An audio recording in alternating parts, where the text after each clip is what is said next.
This is Press Pass, your all-access pass to an extra Meet the Press conversation. This week on Press Pass, the race against time to save thousands of Europe's most prized cultural possessions from the hands of the Nazis during World War II. It is one of the greatest untold stories from the war that is, until now, as the mission of the Monuments Men comes to light in a new film starring George Clooney. It's also the subject of a New York Times best-selling book by Robert Edsel and legislation introduced by Texas Congresswoman Kay Granger to honor those cultural preservationists with a Congressional Gold Medal. Both Robert Edsel and Congresswoman Granger join me now. Welcome to you both.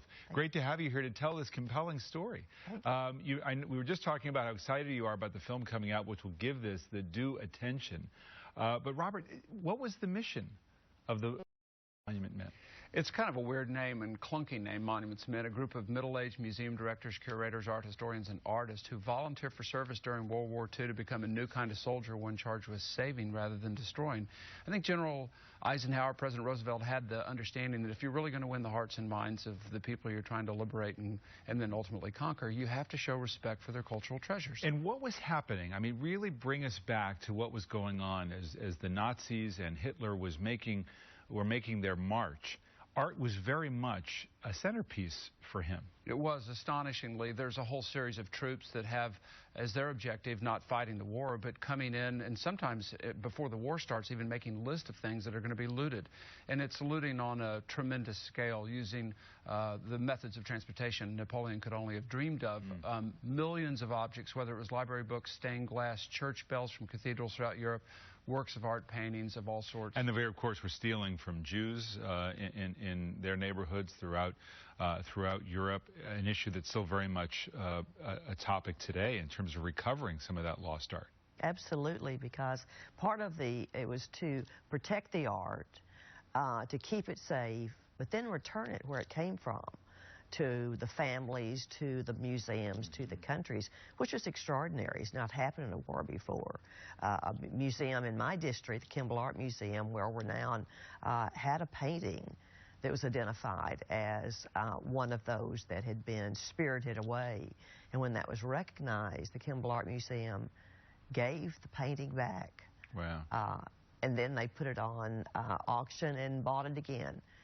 But it's that recognition, so it affects museums, countries, and families all over the world. In some of our research on this, and as you write about, Robert, in the book, I mean, I didn't realize almost every museum in Europe closed for years. The Mona Lisa moved numerous times. So war is breaking out, and you see the incredible carnage, the human carnage.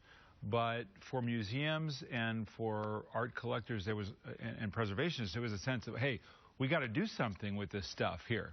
No, that's right, and that's really how I tripped over the story. I was living in Florence and walked across the Ponte Vecchio, the only bridge not destroyed by the Nazis when they fled the city in August '44, and wondered how, in the face of the most destructive conflict in history, a war that claims 65 million lives, so many works of art survive, and who are the people that save them? I didn't know what the answer was, but I was hugely embarrassed. It never occurred to me to ask. And so this story's been hidden right in front of us. It was George Stout, a great pioneer in the conservation of works of art who was working at the Harvard Fogg Museum, who even before the United States entry into the war recognized the great risk that in the process of the United States trying to defeat Nazism, there was a great risk of destroying all of Western civilization with bombing and the fires that would start. So it was an effort originally to try and mitigate damage to cultural treasures, something that no army had tried to do on that kind of scale. And how did they do it? How did they operate? This is something that we'll get some insight into with the film and obviously through your book. Well, these monuments officers begin with the concept of preservation. This job that befalls them towards the latter stages of the war, becoming art detectives in the greatest treasure hunt in history, was not what it started out to be. It started out to be working with Allied air commanders to steer bombing away. And prior to doing that, one Allied bomb, a British bomb, landed 80 feet away from Leonardo da Vinci's Last Supper and obliterates one of the walls of that dining hall. The roof collapses, and if it hadn't been the protective measures by Milanese officials before the war, we wouldn't be reading about Da Vinci Code, because that book wouldn't have been written. The Last Supper would be something we'd be studying in an art history book. So these kinds of things are hanging in the balance, and the effort to try and not only avoid further damage by Allied bombing, but once we get to the landing beach, get into Normandy, get into Sicily and Naples. There's been tremendous devastation along those coastlines caused by us to soften up the landing beaches to get troops on the ground.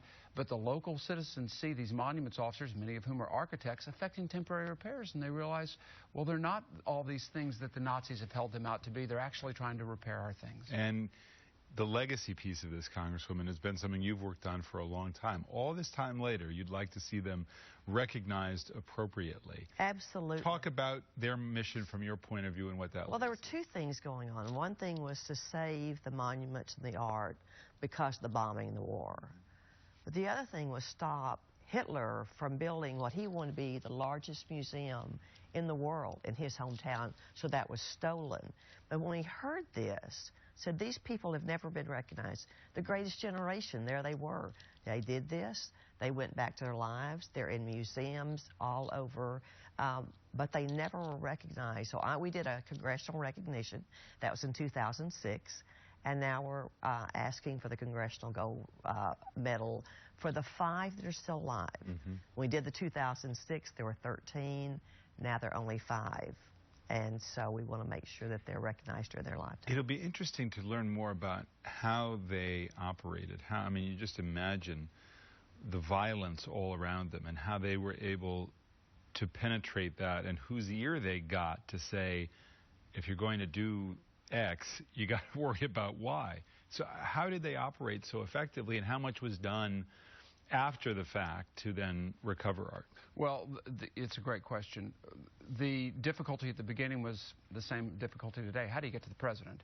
Yeah. And they worked their way through the labyrinth of the system, through the Chief Justice, who's an ex officio member of the National Gallery, to get to President Roosevelt. And he evaluated this and this makes sense. Who in the world's against this? And he empowered a commission to go forward. And then ultimately, the key element is General Eisenhower issues this directive that says it's the responsibility of all commanders to protect cultural treasures so much as war allows. If it comes down to the lives of our men or an object, the lives of our men count more. But too oftentimes that's used as an excuse of convenience. And that's one of the things, in addition to recognizing these men and women with the Congressional Gold Medal, you know, nobody in this country has made that kind of public announcement about the United States respecting cultural treasures, and we can't turn on the TV today without seeing the risk to cultural treasures in Syria, in Mali, in Cairo. It's a very contemporary story. But the bureaucratic coordination is what strikes me. I mean, you write about in the Hermitage in St. Petersburg evacuating 1.2 million items in just 4 weeks.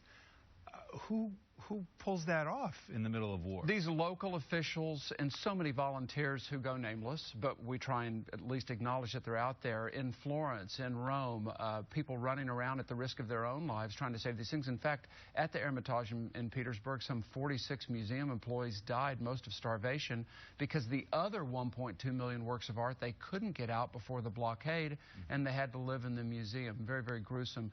Look, these monuments officers, 2 of them were killed during combat. These guys weren't sitting in an office somewhere telling people what to do. They were along the front lines working with commanders, oftentimes half their age, the age of the students they're teaching in college. But they were persuasive. They didn't have command authority, but they were able to reason with them like they did their students and say, look, here's a church. It's 600 years old. We don't need to obliterate the church. We can repair this thing, go around it. And they were surprised, but over the course of time, the commanders were interested in this. They wanted to work with them. And then, of course, in the final days, in the last few months, by the time they're into Germany, there's no buildings really to preserve. Start discovering stolen works of art and cultural treasures by the tens of thousands. And that, again, bring us up to date on what kind of story this is today. Art that's still out there that was looted, maybe not big cultural pieces that were public and in museums, but were held privately that were so worthwhile. There were over 5 million works of art and monuments that were saved. 5 million. There are also many that were destroyed.